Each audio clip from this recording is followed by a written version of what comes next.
ಆತ್ಮೀಯ ವಿದ್ಯಾರ್ಥಿಗಳೇ, ಇದರ ನಮ್ಮ ಶಾಲೆಯಲ್ಲಿ ಒಂದು ಚಟುವಟಿಕೆಯನ್ನು ಹಮ್ಮಿಕೊಳ್ಳೋಣ. ನೀವೆಲ್ಲ ಈಗ 8ನೇ ತರಗತಿಯಲ್ಲಿ ಅಭ್ಯಾಸವನ್ನ ಮಾಡ್ತಾ ಇದ್ದೀರಿ. ಈಗಾಗಲೇ ನಾವು ಸಮಾಜ ವಿಜ್ಞಾನದ ಇತಿಹಾಸ ವಿಭಾಗದಲ್ಲಿ ಅಧ್ಯಾಯವಾದಂಥ ಜಗತ್ತಿನ ಅಥವಾ ಪ್ರಪಂಚದ ಪ್ರಮುಖ ನಾಗರಿಕತೆಗಳ ಈ ಅಧ್ಯಾಯದಲ್ಲಿ ಒಂದು ಚಟುವಟಿಕೆ, ಆ ಚಟುವಟಿಕೆ ಆಶುಭಾಷಣ.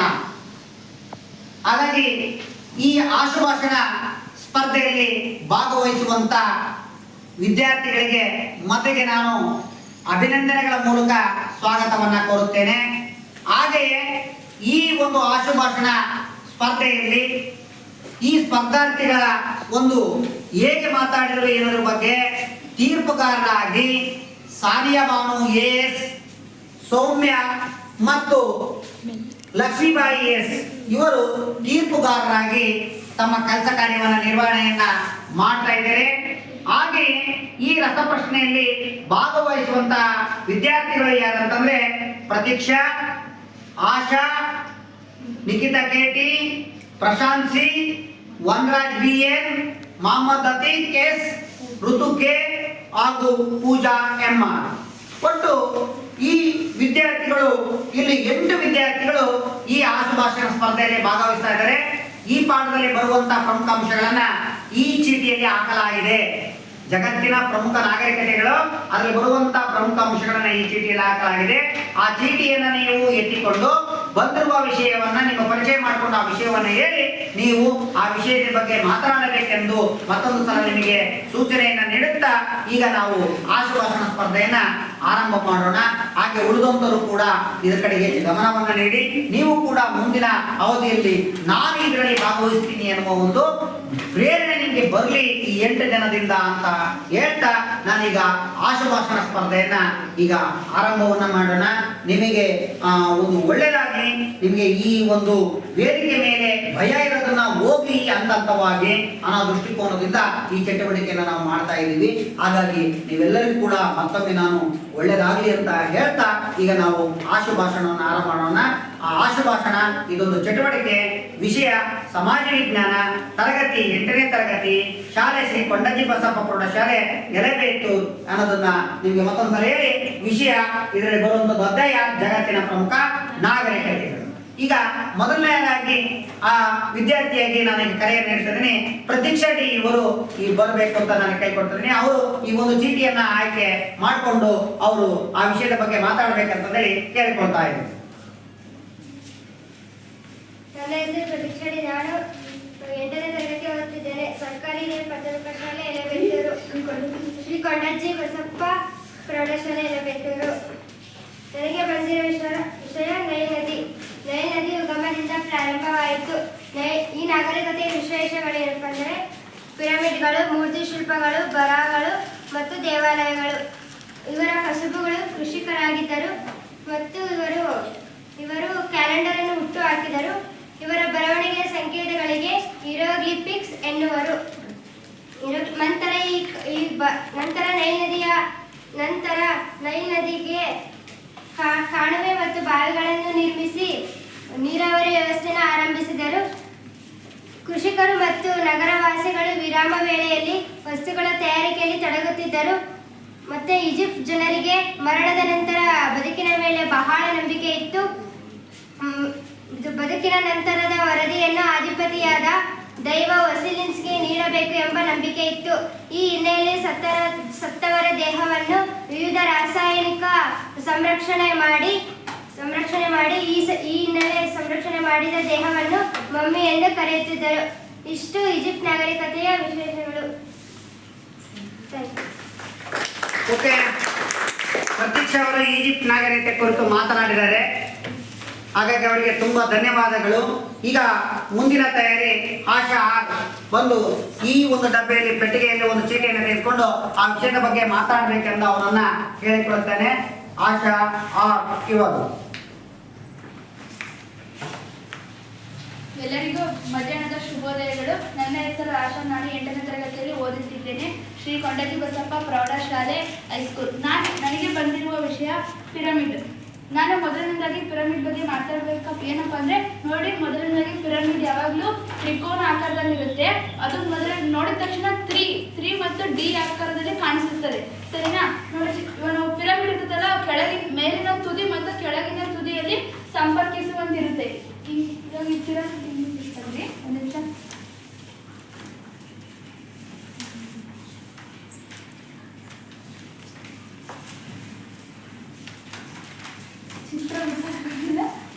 ಈ ತುದಿ ಇರುತ್ತಲ್ಲ, ಈ ತುದಿ ಸಂಪರ್ಕಿಸುವಂತೆ ತರ ಇರುತ್ತೆ. ಏನು ಶೃಂಗಗಳು ಸೇರಿ ಸಂಪರ್ಕಿಸುತ್ತಿದ್ದಾವೆ ಅಂತ ಅನ್ನೋ ತರ ಕಾಣಿಸುತ್ತೆ. ಒಂಥರ ವಿಶಿಷ್ಟ ಆಕಾರವನ್ನು ಕೊಡುವಂತೆ ಇರುತ್ತದೆ. ನೋಡ್ರಿ, ಈಗ ಪಿರಮಿಡ್ ಜಗತ್ತಿನ ಪ್ರಪಂಚದಲ್ಲಿ 7 ಅದ್ಭುತಗಳಲ್ಲಿ ಈಜಿಪ್ಟ್ ಪಿರಮಿಡ್ ಒಂದು ಅದ್ಭುತವಾಗಿದೆ.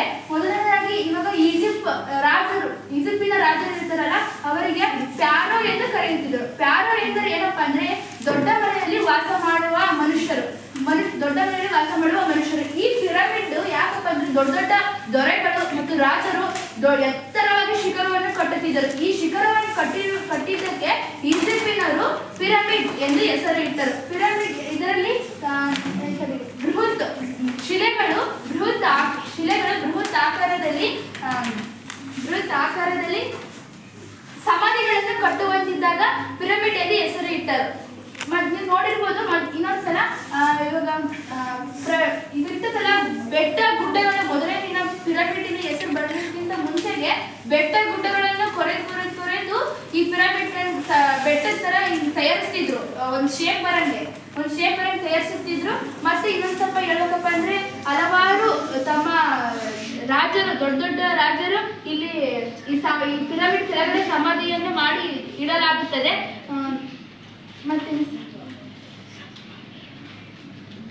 ಮತ್ತೆ ಸತ್ತವರ ದೇಹಗಳನ್ನು ಈಜಿಪ್ಟಿನ ಜನರು ಮಮ್ಮಿ ಅಂತ ಕರೀತಿದ್ದಾರೆ. ನನ್ನ ಗೆಳತಿ ಹೇಳಿದಂತೆ ಇನ್ನೂ ಬೇಕಾದಷ್ಟು ವಿಷಯ ಹೇಳಿದ್ರೆ ಅವ್ರು ಮತ್ತೆ ಅವರ ದೇಹವನ್ನು ರಾಸಾಯನಿಕ ಕ್ರಿಯೆಗಳಿಂದ ಬಂಧಿಸಿ ಈ ಪಿರಮಿಡ್ ಕೆಳಗಡೆ ಇದನ್ನ ಮಾಡ್ತಿದ್ರು. ಇಷ್ಟ ಹೇಳಿದ್ರೆ ನನಗೆ ಧನ್ಯವಾದಗಳನ್ನು. ಪಿರಮಿಡ್ಗಳ ಕುರಿತು ಮಾತಾಡಿದಂಥ ಆಚಾರ್ಯವರಿಗೆ ಧನ್ಯವಾದಗಳು. ಈಗ ಮುಂದಿನ ತಯಾರಿ ನಿಖಿತಾ ಕೇಟಿ ಬರಬೇಕಂತ ಕೇಳ್ಕೊಳ್ತೇನೆ. ಅವರು ಈ ಪೆಟ್ಟಿಗೆಯ ಒಂದು ಚೀಟಿಯನ್ನು ತೆಗೆದುಕೊಂಡು ಆ ಚೀಟಿಯಲ್ಲಿ ಬರುವಂಥ ವಿಷಯದ ಬಗ್ಗೆ ಮಾತಾಡಬೇಕಂತ ಮತ್ತೊಮ್ಮೆ ಕೇಳ್ಕೊಳ್ತಾ ಇದ್ದೇನೆ. ಎಲ್ಲರಿಗೂ ಬೆಳಗಿನ ಶುಭೋದಯಗಳು. ನನ್ನ ಹೆಸರು ನಿಖಿತಾ ಕೇಟಿ. ನಾನು 8ನೇ ತರಗತಿಯಲ್ಲಿ ಓದುತ್ತಿದ್ದೇನೆ, ಶ್ರೀ ಕೊಂಡಜ್ಜಿ ಬಸಪ್ಪ ಪ್ರೌಢಶಾಲೆ. ನನಗೆ ಬಂದಿರುವಂಥ ವಿಷಯ ಮೆಸೊಪಟೋಮಿಯ ನಾಗರಿಕತೆ.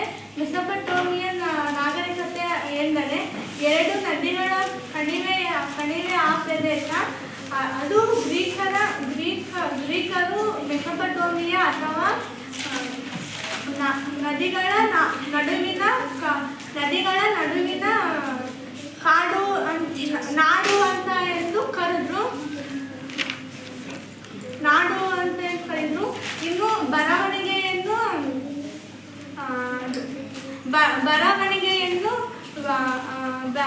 ಬರವಣಿಗೆಯನ್ನು ಮೆಸೊಪಟೋಮಿಯಾ ನಾಗರಿಕತೆಯವರು ಅಭಿವೃದ್ಧಿಪಡಿಸಿದವರು ಹಾಗೂ ಈ ಬರವಣಿಗೆ ಲಿಪಿಯನ್ನು ಕ್ಯೂನಿಫಾರ್ಮ್ ಎಂದು ಕರೆದರು. ಇದನ್ನು ಬಳಸಿಕೊಂಡವರು ಸುಮೇರಿಯನ್ನರು, ಚಾಲ್ಡಿಯನ್ನರು, ಅಸಿರಿಯನ್ನರು, ಬ್ಯಾಬಿಲೋನಿಯನ್ನರು ಇವರು ಬಳಸಿಕೊಂಡ್ರು.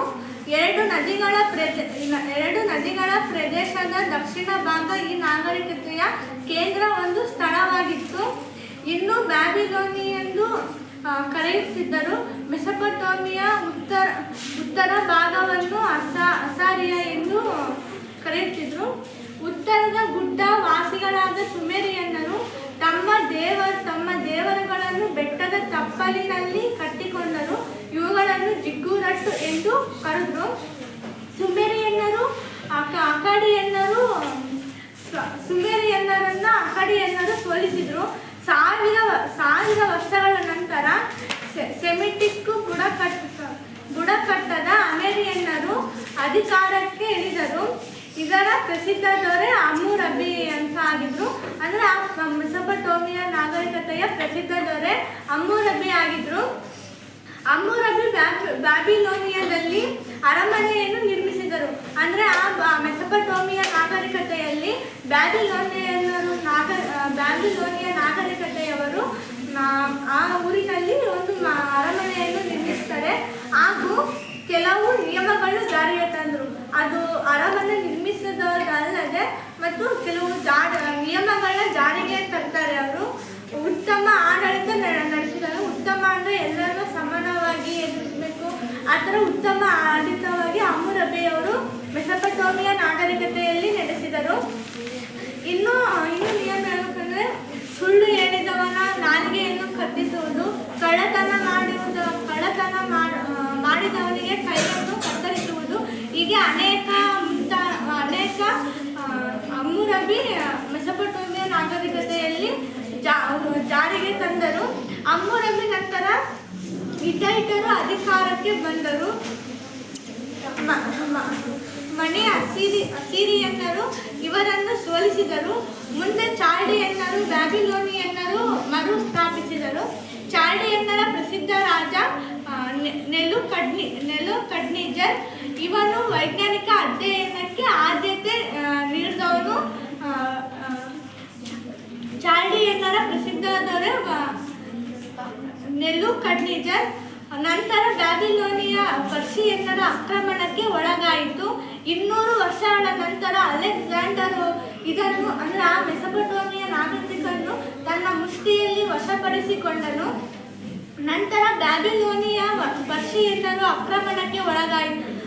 ನಂತರ ಈ ಪ್ರದೇಶ ರೋಮನ್ ಮತ್ತು ಟರ್ಕರ ಅಧಿಕಾರಕ್ಕೆ ಒಳಪಟ್ಟಿತು. ಅಂದರೆ ಅದೆಲ್ಲ ಆಗಿದ ನಂತರ ರೋಮನ್ ಮತ್ತು ಟರ್ಕರ ಪ್ರದೇಶ ತನ್ನ ಅವ್ರ ಮುಷ್ಟಿಯಲ್ಲಿತ್ತು ಅಂತೇಳಿ ನನ್ನ ಮಾತನ್ನು. ಓಕೆ, ಮೆಸೊಪೊಟೇಮಿಯಾ ನಾಗರಿಕತೆ ಕುರಿತು ಮಾತನಾಡಿದಂಥ ನಿಖಿತಾ ಕೇಟಿ ಅವರಿಗೆ ಧನ್ಯವಾದಗಳು. ಮುಂದಿನ ಒಂದು ತಯಾರಿ ಪ್ರಶಾಂತ್ ಸಿ ಇವರು ಒಂದು ಚೀಟಿಯನ್ನು ತೆಗೆದುಕೊಂಡು ಆ ಬಗ್ಗೆ ವಿಷಯನ ಮಾತಾಡಬೇಕಂತಂದೇಳಿ ಕೇಳಿಕೊಳ್ತಾ ಇದ್ದೀನಿ. ಪ್ರಶಾಂತ್ ಸಿ ಇವರು. ನನ್ನ ಹೆಸರು ಪ್ರಶಾಂತ್ ಸಿ. ನಾನು 8ನೇ ತರಗತಿಯಲ್ಲಿ ಓದುತ್ತಿದ್ದೇನೆ. ಶ್ರೀ ಕೊಂಡಜ್ಜಿ ಬಸಪ್ಪ ಪ್ರೌಢಶಾಲೆ ಹೈಸ್ಕೂಲ್ ಇಲ್ಲೇ ಬೆಟ್ಟೂರು. ನನಗೆ ಬಂದಿರುವ ವಿಷಯ ಚೀನಾದ ಮಹಾಗೋಡೆ. ಚೀನಾದ ಮಹಾಗೋಡೆ ಚೀನಾ ಸಾಮ್ರಾಜ್ಯವು ಹಲವು ಸಣ್ಣ ಸಂಸ್ಥಾನಗಳನ್ನು ಒಳಗೊಂಡಿತ್ತು. ಅದು 7 ದೊಡ್ಡ ರಾಜ್ಯಗಳನ್ನು ನಿರ್ಮಾಣಗೊಂಡಿತ್ತು. ಹಾಗೆ ಉತ್ತರ ಚೀನಾದ ರಾಜ್ಯಗಳು ತಮ್ಮ ಗಡಿ ಗೋಡೆಗಳನ್ನು ಒಂದುಗೂಡಿಸುವಂತೆ ಕ್ವೀನ್ ಕ್ರಿಸ್ಟಿಯಾನಿಟಿ ಎನ್ನುವ ಚಕ್ರವರ್ತಿಯು ಆದೇಶ ಬಿಟ್ಟನು. ಶತಪೂರ್ವ 7ನೇ ಶತಮಾನದಲ್ಲಿ ಪ್ರಾರಂಭಗೊಂಡಂಥ ಈ ಮಹಾಗೋಡೆಯು ಶತಪೂರ್ವ 16ನೇ ಶತಮಾನದವರೆಗೂ ಈ ಗೋಡೆಯನ್ನು ಕಟ್ಟಿಸಲಾಗಿತ್ತು. ಹಾಗೆ ಈ ಗೋಡೆಯು ಪೂರ್ಣಗೊಂಡಾಗ 5,000 ಕಿಲೋಮೀಟರ್ಗಿಂತ ಉದ್ದವಾಗಿತ್ತು. ಇದು ಜಗತ್ತಿನಲ್ಲಿ ವಿಶ್ವಗಳಲ್ಲಿ ಇದು ಒಂದಾಗಿದೆ. ಹಾಗೆ ಈ ಮಹಾಗೋಡೆಯು ಗೋಡೆಯ ರೀತಿ ಇರಲಿಲ್ಲ. ಗೋಡೆಯ ಮೇಲೆ ಸೈನಿಕರು ವಾಸಿಸುವಂತೆ ಮನೆಯ ರೀತಿ ಕಟ್ಟಿದ್ದರು. ಹಾಗೆ ಈ ಗೋಡೆಯನ್ನು ನಿರ್ಮಿಸುವಾಗ ಹಲವು ಸೈನಿಕರ ಮರಣವನ್ನು ಹೊಂದಿದ್ದಾರೆ. ಅವರ ದೇಹವನ್ನು ಅಕ್ಕಪಕ್ಕದಲ್ಲಿಯೇ ಹೂತಾಕಿದ್ದಾರೆ. ಮತ್ತು ಈ ಮಹಾಗೋಡೆಯನ್ನು ಪೂರ್ಣವಾಗಿ ನೋಡುವುದಕ್ಕೆ 18 ತಿಂಗಳು ಕೂಡ ಬೇಕು. ನಮ್ಮ ಜಗತ್ತಿನಲ್ಲಿ ಈ ಮಹಾಗೋಡೆಯನ್ನು ಫುಲ್ ನೋಡಿದವರು ಕೇವಲ 3 ಮಂದಿ. ಈ ಮಹಾಗೋಡೆಯನ್ನು ಕಟ್ಟಿಸುವವನು ಕ್ವೀನ್ ಕ್ರಿಸ್ಟಿಯಾನಿಟಿ ಎನ್ನುವ ರಾಜ. ಇಷ್ಟು ಹೇಳ ನನ್ನ ಮಾತನ್ನು ಮುಗಿಸ್ತೇನೆ. ಓಕೆ, ಚೀನಾದ ನಾಗರಿಕತೆಯಲ್ಲಿ ಜಗತ್ತಿನ ಅದ್ಭುತಗಳಲ್ಲಿ ಒಂದಂತ ಚೀನಾದ ಮಹಾಗೋಡೆ ಕುರಿತು ಮಾತಾಡಿದಂಥ ಪ್ರಶಾಂತ್ ಸಿ ಅವರಿಗೆ ಧನ್ಯವಾದಗಳು. ಈಗ ಮುಂದಿನ ತಯಾರಿ ವನರಾಜ BN ಇವರು ಈ ಪೆಟ್ಟಿಗೆಯಲ್ಲಿ ಒಂದು ಚೀಟಿಯನ್ನು ತೆಗೆದುಕೊಂಡು ಆ ವಿಷಯದ ಬಗ್ಗೆ ಮಾತಾಡಬೇಕಂತಂದರೆ ಕೇಳಿಕೊಳ್ಳುತ್ತೇನೆ. ಎಲ್ಲರಿಗೂ ಬೆಳಗಿನ ಶುಭೋದಯಗಳು. ನನ್ನ ಹೆಸರು ವನರಾಜ್. ನಾನು 8ನೇ ತರಗತಿಯಲ್ಲಿ ಓದುತ್ತಿದ್ದೇನೆ. ಶಾಲೆಯ ಹೆಸರು ಶ್ರೀ ಕೊಂಡಜ್ಜಿ ಬಸಪ್ಪ ಪ್ರೌಢಶಾಲೆ. ವಿಷಯ ಸಮಾಜ ವಿಜ್ಞಾನ. ಚಟುವಟಿಕೆ ಆಶುಭಾಷಣ. ಅಧ್ಯಾಯ ಜಗತ್ತಿನ ಪ್ರಮುಖ ನಾಗರಿಕತೆಗಳು. ನನಗೆ ಬಂದಿರುವ ಚೀಟಿ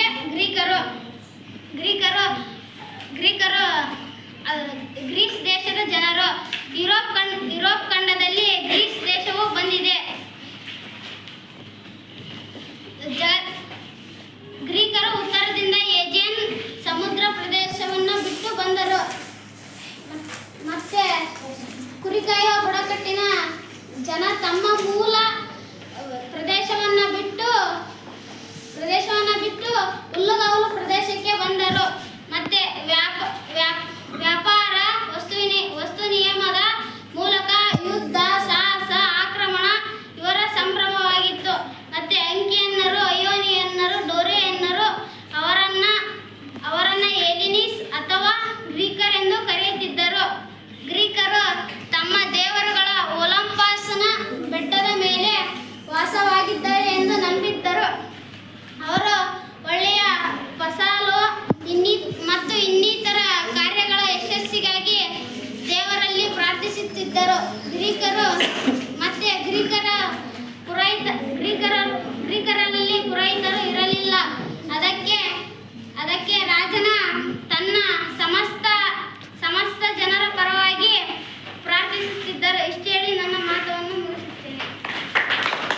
ಗ್ರೀಕ್ ನಾಗರಿಕತೆ ಕುರಿತು ಮಾತನಾಡಿದಂತಹ ವನರಾಜ್ ಅವರಿಗೆ ಧನ್ಯವಾದಗಳು. ಈಗ ಮುಂದಿನ ತಯಾರಿ ಮೊಹಮ್ಮದ್ ಅತಿಕೇಸ್ ಇವರು ಬಂದು ಈ ಚೀಟಿಯನ್ನು ತೆಗೆದುಕೊಂಡು ಆ ವಿಷಯವನ್ನು ಪ್ರಸ್ತುತಪಡಿಸಬೇಕಂತಂದರೆ ಕೇಳಿಕೊಳ್ತಾ ಇದ್ದೀನಿ. ನನ್ನ ಹೆಸರು ಮೊಹಮ್ಮದ್ ಅತೀಕ್. ನಾನು 8ನೇ ತರಗತಿಯಲ್ಲಿ ಓದುತ್ತೇನೆ. ಶ್ರೀ ಕೊಂಡಜ್ಜಿ ಬಸಪ್ಪ ಹೈಸ್ಕೂಲ್. ನನಗೆ ಬಂದಿರುವ ವಿಷಯ ರೋಮನ್ ನಾಗರಿಕತೆ. ಇಟಲಿಯ ರೋಮನ್ ನಾಗರಿಕತೆ ಉಡುಪುಗಳನ್ನು ಕಾಣುತ್ತೇವೆ. ಶಾಸಪೂರ್ವ 6ನೇ ಶತಮಾನದಲ್ಲಿ ರಾಜ್ಯತ್ವವನ್ನು ಅಳಿಸಿ ಗುಣವಾಗಿತ್ತವೆ. ರೋಮನ್ ಸಾಮ್ರಾಜ್ಯ ಗ್ರೀಸ್, ಏಷ್ಯಾ ಹಾಗೂ ಈಜಿಪ್ಟಿನ ಭೂಭಾಗವನ್ನು ಹೊಂದಿತ್ತು. ರೋಮನ್ ಸಾಮ್ರಾಜ್ಯ ಆಕ್ರಮಣ ಮತ್ತು ಯುದ್ಧಗಳ ಕಾರಣದಿಂದ ಸಂಪತ್ತಿನ ಶ್ರೀಮಂತಿಕೆಯಿಂದ ಕೂಡಿತ್ತು. ಉತ್ತರ ಆಫ್ರಿಕನ್ ಸ್ನೇಹು ಹಾಗೂ ಫ್ರಾನ್ಸಿಯನ್ನರು ಇಟಲಿಯ ಮೂಲ ನಿವಾಸಿಯಾಗಿದ್ದವು. ಸಂಪತ್ತಿನ 400,000 ವರ್ಷಗಳ ಹಿಂದೆ ಇಟಲಿಯ ರೋಮನ್ ನಾಗರಿಕತೆ ಬಂದವು. ಗುಲಾಮರನ್ನು ಗ್ಲಾಡಿಯನ್ ಕುಸ್ತಿಪಟುಗಳಾಗಿ ಬಳಸಿಕೊಳ್ಳುತ್ತಿದ್ದರು. ಇಷ್ಟು ಮಾತಾಡೋಕ್ಕೆ ಅವಕಾಶ ಕೊಟ್ಟರು. ಓಕೆ, ಮೊಹಮ್ಮದ್ ಅತೀಕ್ ಅವರು ಈ ಒಂದು ನಾಗರಿಕತೆ ಕುರಿತು ಮಾತಾಡಿದರು. ಅಂದರೆ ರೋಮನ್ ನಾಗರಿಕ ಕುರಿತು ಮಾತಾಡಿದ್ರು. ಅವ್ರಿಗೆ ಕೂಡ ಧನ್ಯವಾದಗಳು. ಈಗ ಮುಂದಿನ ತಯಾರಿ ಋತುಕ್ಕೆ ಇವರು ಬಂದು ಚೀಟಿಯನ್ನು ತೆಗೆದುಕೊಂಡು ಡಬ್ಬೆಯಲ್ಲಿ ಅದರ ಬಗ್ಗೆ ಮಾತಾಡಬೇಕಂತಂದೇಳಿ ಕೇಳಿಕೊಳ್ತಾ ಇದ್ದಾರೆ. ಎಲ್ಲರಿಗೂ ಮಧ್ಯಾಹ್ನದ ಶುಭಾಶಯಗಳು. ನನ್ನ ಹೆಸರು ಋತು. ನಾನು 8ನೇ ತರಗತಿ ಓದುತ್ತಿದ್ದೇನೆ. ಶ್ರೀ ಕೊಂಡಜ್ಜಿ ಬಸಪ್ಪ ಪ್ರೌಢಶಾಲೆ ಎಡಬೇತೂರು ಅಭ್ಯಾಸ ಮಾಡುತ್ತಿದ್ದೇನೆ. ನನಗೆ ಬಂದಿರುವ ವಿಷಯ ಅಮೆರಿಕ ನಾಗರಿಕತೆಗಳು. ಅಮೆರಿಕ ನಾಗರಿಕತೆಗಳಲ್ಲಿ ಮಾಯ ನಾಗರಿಕತೆ ಮತ್ತು ಆಸ್ಟೆಕ್ ನಾಗರಿಕತೆ ಮತ್ತು ಇಂಕ ನಾಗರಿಕತೆ ಇವು ಅಮೆರಿಕದ ನಾಗರಿಕತೆಗಳು. ಇವು ಪ್ರಾಚೀನ ಕೊಲಂಬಿಯಾ ನಾಗರಿಕತೆಗಳು ಎಂದು ಕರೆಯಲಾಗುತ್ತದೆ. ನಾನು ಮಾಯ ನಾಗರಿಕತೆ ಮತ್ತು ಆಸ್ಟೆಕ್ ನಾಗರಿಕತೆ ಬಗ್ಗೆ ಮಾತನಾಡುತ್ತೇನೆ. ಮಾಯ ನಾಗರಿಕತೆ ಎಂದರೆ ಮೆಕ್ಸಿಕದ ಯುಕಟೇನ್ ಎಂಬ ಪ್ರದೇಶದಲ್ಲಿ ಅಮೆರಿಕದ ಇಂಡಿಯನ್ನರು ಮೂಲ ನಿವಾಸಿಗಳೆಂದು ಮಾಯನ್ನರು ಎಂದು ಕರೆಯುತ್ತಾರೆ. ಇವರ ಪ್ರಮುಖ ಭಾಷೆ ನಮ್ಮದೇ ಭಾಷೆ ಕನ್ನಡನ, ಅವ್ರದ್ದು ಪ್ರಮುಖ ಭಾಷೆ ಯುಕಟೆಕ್ ಅವ್ರ ಭಾಷೆ. ಮಾಯ ನಾಗರಿಕತೆ ಜನರು ದೈಹಿಕವಾಗಿ ಹೆಂಗಿದ್ರಪ್ಪ ಅಂದರೆ ಉದ್ದ, ಗಿಡ್ಡ ಮತ್ತು ಕೆಂದು ಬಣ್ಣ ಮತ್ತು ನೇರ ಕೂದಲು ಮತ್ತು ದುಂಡನೆಯ ತಲೆಯನ್ನು ಹೊಂದಿದ್ದರು. ಇವರ ನಗರಗಳು ಯಾವಪ್ಪ? ಮಾಯ ನಾಗರಿಕತೆಯ ನಗರಗಳು ಯಾವಪ್ಪ ಅಂದರೆ ಯುಕಟೇನ್, ಗ್ವಾಟೆಮಾಲಾ ಮತ್ತು ಒಡುರಸ್ಸು. ಇವ ಮಾಯ ನಾಗರಿಕತೆ ಹೆಂಗೆ ಅನಾವತಿ ಹೊಂದಿತ್ತಪ್ಪ ಅಂದರೆ ಸ್ಪೇನಿನ ಆಕ್ರಮಣದಿಂದ ಈ ನಾಗರಿಕತೆಯು ಅವನತಿ ಹೊಂದಿತ್ತು. ನಾನು ಆಸ್ಟಿಕ್ ನಾಗರಿಕತೆ ಬಗ್ಗೆ ಮಾತನಾಡುತ್ತೇನೆ. ಆಸ್ಟಿಕ್ ನಾಗರಿಕತೆ ಹೆಂಗೆ ನಗರ ಹುಟ್ಟಿ ಬಂತು ಅಂದರೆ ಆಸ್ಟಿಕದಲ್ಲಿ ಟೆಕ್ಸಿಕೋ ಎಂಬ ಸರೋವರ, ಆ ಸರೋವರದ ಮೇಲೆ ದೀಪವಾಗಿದೆ. ಆ ಸರೋವರದ ದೀಪವಾಗಿದೆ. ಈ ಆಸ್ಟಿಕರು ತಮ್ಮ ನಗರವನ್ನು ಕಟ್ಟಿಕೊಂಡರು. ಈ ಹೆಂಗೆ ಆಸ್ಟಿಕರು ಟೆನೋಚಿನರೆಂದು ಕರೆಯಲಾಗುತ್ತದೆ. ಆಸ್ಟಿಕರನ್ನು ಟೆನೋಚಿನರೆಂದು ಕರೆಯಲಾಗುತ್ತದೆ ಎಂದರೆ ಇವರು ಆ ಕುಲದ ಹಿರಿಯನಾದ ಟೆನೋಚಿರೆ ಹಿನ್ನೆಲೆಯಿಂದ ಆಸ್ಟಿಕರನ್ನು ಟೆನೋಚಿರರೆಂದು ಕರೆಯಲಾಗುತ್ತದೆ. ಇವರ ಭಾಷೆ ನೆಹೋವಾ. ಇವರ ಪ್ರಮುಖ ಪರಂಪರೆಯನ್ನು ಇಂಡಿಯನ್ ಕುಟೆಸ್ಟಸ್ ಎಂದು ಕರೆಯಲಾಗುತ್ತದೆ. ಇವರು ಹೆಂಗೆ ಅವನತಿ ಹೊಂದದು, ಇದು ಕೂಡ ಸ್ಪೇನಿನ ಆಕ್ರಮಣದಿಂದ ಅವನತಿ ಹೊಂದುತ್ತದೆ. ಇಷ್ಟು ಹೇಳಲು ಅವಕಾಶ ಕೊಟ್ಟ ಎಲ್ಲರಿಗೂ ಧನ್ಯವಾದಗಳು. ರುತೋಕೆ ಅವರು ಅಮೆರಿಕ ನಾಗರಿಕತೆಗಳಲ್ಲಿ ಮಾಯಾ ಮತ್ತು ಒಂದು ಆಸ್ಟೆಕ್ ನಾಗರಿಕತೆಗಳ ಕುರಿತು ಮಾತಾಡಿದರೆ ಅವರಿಗೆ ಧನ್ಯವಾದಗಳು. ಈಗ ಕೊನೆಯದಾಗಿ ಪೂಜಾ ಎಂ.ಆರ್. ಅವರು ಬರ್ಬೇಕಂತಂದ್ರೆ ಕೇಳುತ್ತೇನೆ. ಅವರು ಈ ಪೆಟ್ಟಿಗೆಯಲ್ಲಿ ಒಂದು ಚೀಟಿಯನ್ನು ತೆಗೆದುಕೊಂಡು ಆ ವಿಷಯದ ಬಗ್ಗೆ ಮಾತಾಡ್ಬೇಕಂತಂದ್ರೆ ಕೇಳಿಕೊಳ್ಳುತ್ತೇನೆ. ಎಲ್ಲರಿಗೂ ಮಧ್ಯಾಹ್ನದ ಶುಭೋದಯಗಳು. ನನ್ನ ಹೆಸರು ಪೂಜಾ ಎಂ.ಆರ್. ನಾನು 8ನೇ ತರಗತಿಯಲ್ಲಿ ಓದುತ್ತಿದ್ದೇನೆ. ಶ್ರೀ ಕೊಂಡಜ್ಜಿ ಬಸಪ್ಪ ಹೈಸ್ಕೂಲ್ ಎಲೆಬೇತು. ಇವತ್ತು ನಮ್ಮ ಸ್ಕೂಲಿನಲ್ಲಿ ಆಶು ಭಾಷಣ ಸ್ಪರ್ಧೆಯನ್ನು ಏರ್ಪಡಿಸಿದ್ದಾರೆ. ಅಧ್ಯಾಯ ಜಗತ್ತಿನ ಪ್ರಮುಖ ನಾಗರಿಕತೆಗಳು. ನನಗೆ ಬಂದಿರುವ ವಿಷಯ ಇಂಕಾ ನಾಗರಿಕತೆ. ಇಂಕಾ ನಾಗರಿಕತೆಯು ಇಂಕಾ ನಾಗರಿಕತೆಯು ಪೆರೋ ಹಾಗೂ ಅರ್ಜೆಂಟೈನಾದಲ್ಲಿ ಹುಟ್ಟಿಕೊಂಡಿತು. 15 ಮತ್ತು 16ನೇ ಶತಮಾನದಲ್ಲಿ ಏಳಿಗೆಯನ್ನು ಕಂಡ ಇಂಕಾ ಸಾಮ್ರಾಜ್ಯ. ಇವರು ಕಲಾಸಕ್ತರು ಮತ್ತು ಸಂಘಟನಾ ಸಾಮರ್ಥ್ಯವನ್ನು ಇವರು ಟೀಟಿಕಾ ಸರೋವರ ದ್ವೀಪವೊಂದರ ಮೇಲಿನ ಅರಮನೆ ಮತ್ತು ಚಂದ್ರನ ದೇವಾಲಯವನ್ನು 2 ನಿರ್ಮಿಸಿದ್ದರು. ಇವರು 2 ಪ್ರಸಿದ್ಧ ಕಟ್ಟಡಗಳು. ಇವರು ಮಡಿಕೆ ಮತ್ತು ಬಟ್ಟೆ, ಲೋಹ ಅಥವಾ ಚಿನ್ನದ ಕೆಲಸವನ್ನು ಹೊಸ ರೀತಿಯಲ್ಲಿ ಅನುಸರಿಸಿದ್ದಾರೆ. ಸೂರ್ಯದೇವನು ಇಂಕಗಳ ಆರಾಧ್ಯ ದೈವ. ವೀರಕೋಚ ದೇವರು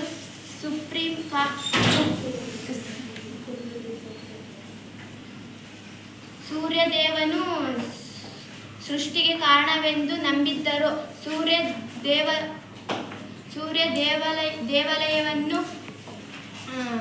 ದೇವಾಲಯವನ್ನು ನಿರ್ಮಿಸಿದ್ದರು. ಚಂದ್ರ. ಇವರ ಪ್ರಕೃತಿಯ ವಿಸ್ಮಯಗಳೆಂದರೆ ಚಂದ್ರ, ತಾರೆ, ಮಿಂಚು ಹಾಗೂ ಮತ್ತಿತರ ಪ್ರಾಕೃತಿಕ ಅಂಶಗಳನ್ನು ಇವರು ಆರಾಧಿಸುತ್ತಾರೆ. ಧನ್ಯವಾದಗಳು. ಕೊನೆಯದಾಗಿ ಪೂಜಾ ಎಂ.ಆರ್. ಅವರು ಇಂಕಾ ನಾಗರಿಕತೆ ಕುರಿತು ಮಾತನಾಡಿದರೆ ಅವರಿಗೆ ಧನ್ಯವಾದಗಳು. ಈಗ ಎಲ್ಲ 8 ಸ್ಪರ್ಧೆಗಳು ಮುಗಿದಿರೋದ್ರಿಂದ ಈಗ ನಮ್ಮ ತೀರ್ಪುಗಾರರಾದಂಥ ಸಾನಿಯಾ ಬಾನು, ಸೌಮ್ಯ ಮತ್ತು ಲಕ್ಷ್ಮೀಬಾಯಿ ಇವರು ಈ ಅಂಕಗಳನ್ನು ಕ್ರೋಢೀಕರಣ ಮಾಡಿ ಇಲ್ಲಿ ಆ ಫಲಿತಾಂಶವನ್ನು ಪ್ರಕಟಿಸಬೇಕಾಗಿ ಅವರಿಗೆ ಕೇಳಿಕೊಳ್ತಾ ಇದ್ದೇನೆ. ಈಗ ಸೌಮ್ಯ, ಲಕ್ಷ್ಮೀಬಾಯಿ ಮತ್ತು ಸಾನಿಯಾ ಬಾನು ಇವರು ಈ ಒಂದು ತೀರ್ಪುಗಾರರಾಗಿ ಭಾಗವಹಿಸಿ ಈಗ ಅಂಕಗಳ ಕ್ರೋಢೀಕರಣದಲ್ಲಿ ನಾವು ಭಾಗವಹಿಸಿರೋದನ್ನು ಕಾಣ್ತಾ ಇದ್ದೀವಿ. ನೋಡೋಣ ಈ ಫಲಿತಾಂಶದಲ್ಲಿ ಯಾರು ಈ ಆಶು ಭಾಷಣ ಸ್ಪರ್ಧೆಯಲ್ಲಿ ಪ್ರಥಮ ಸ್ಥಾನವನ್ನು ಗಳಿಸ್ತಾರೆ, ದ್ವಿತೀಯ ಸ್ಥಾನವನ್ನು ಗಳಿಸ್ತಾರೆ ಅನ್ನೋದನ್ನು ನಾವಿಲ್ಲಿ ಇನ್ನು ಕೆಲವೇ ಕ್ಷಣಗಳಲ್ಲಿ ನಾವು ನೋಡೋಣ ಎಷ್ಟು ಜನ ಇಲ್ಲಿ ಕಾತುರದಿಂದ ಕಾಯ್ತಾ ಇದ್ದೀವಿ. ನೋಡೋಣ ಆ ಪ್ರಥಮ, ದ್ವಿತೀಯ, ತೃತೀಯ ಸ್ಥಾನವನ್ನು ಪಡ್ಕೊಳ್ತಾರೆ ಅನ್ನೋದನ್ನ ನಾವಿಲ್ಲಿ ನೋಡೋಣ.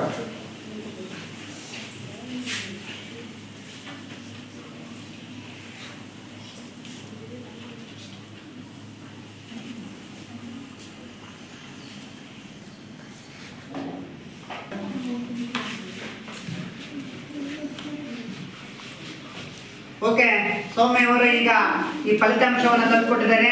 ನೋಡೋಣ ಈ ಆಶು ಭಾಷಣ ಸ್ಪರ್ಧೆಯಲ್ಲಿ ಪ್ರಥಮ ಸ್ಥಾನವನ್ನು ಯಾರು ಗಳಿಸಿದ್ದಾರೆ ಅವರು ಇಲ್ಲಿಗೆ ಬರ್ಬೇಕಂತ ಕೇಳ್ಕೊಳ್ತಾ, ಮೊದಲನೇ ಸ್ಥಾನವನ್ನ ಇಲ್ಲಿ ಪಡ್ಕೊಂಡಿರೋರು ಇಲ್ಲಿ ಋತುಕ್ಕೆ ಇವರು ಪ್ರಥಮ ಸ್ಥಾನವನ್ನು ಪಡ್ಕೊಂಡಿದ್ದಾರೆ. ಹಾಗೆ ದ್ವಿತೀಯ ಸ್ಥಾನವನ್ನ ಇಲ್ಲಿ ಪಡ್ಕೊಂಡಿರೋರು ಆಶಾ, ಇವರು ದ್ವಿತೀಯ ಸ್ಥಾನವನ್ನ ಪಡ್ಕೊಂಡಿದ್ದಾರೆ. ಅವರು ಕೂಡ ಇಲ್ಲಿಗೆ ಬರಬೇಕು. ತೃತೀಯ ಸ್ಥಾನವನ್ನ ವನರಾಜ್ BN ಪಡ್ಕೊಂಡಿದ್ದಾರೆ. ಅವರು ಕೂಡ ಓಕೆ. ಈ ಆಶು ಭಾಷಣ ಸ್ಪರ್ಧೆಯಲ್ಲಿ ಋತು ಮೊದಲನೇ ಸ್ಥಾನ, ಆಶಾ 2ನೇ ಸ್ಥಾನ ಹಾಗೂ ವನರಾಜ್ BN 3ನೇ ಸ್ಥಾನವನ್ನ ಪಡ್ಕೊಂಡಿದ್ದಾರೆ. ಹಾಗಾಗಿ ಅವರಿಗೆ ನಿಮ್ಮೆಲ್ಲರ ವತಿಯಿಂದ ತುಂಬ ಹೃದಯದ ಅಭಿನಂದನೆಗಳನ್ನ ಸಲ್ಲಿಸಿ, ಎಲ್ಲರೂ ಕೂಡ ನೀವು ಕೂಡ ಆಸಕ್ತಿಯಿಂದ ಭಾಗವಹಿಸಿದ್ರಿ. ನಿಮ್ಗೆಲ್ಲರಿಗೂ ಕೂಡ ನಾನು ಮತ್ತೊಮ್ಮೆ ವಂದನೆಗಳನ್ನ ಸಲ್ಲಿಸಿ ಈ ಒಂದು ಚಟುವಟಿಕೆ ಕಾರ್ಯಕ್ರಮವನ್ನು ಮುಗಿಸುತ್ತಿದ್ದೇನೆ. ಎಲ್ಲರಿಗೂ ಮಧ್ಯಾಹ್ನದ ಶುಭೋದಯ.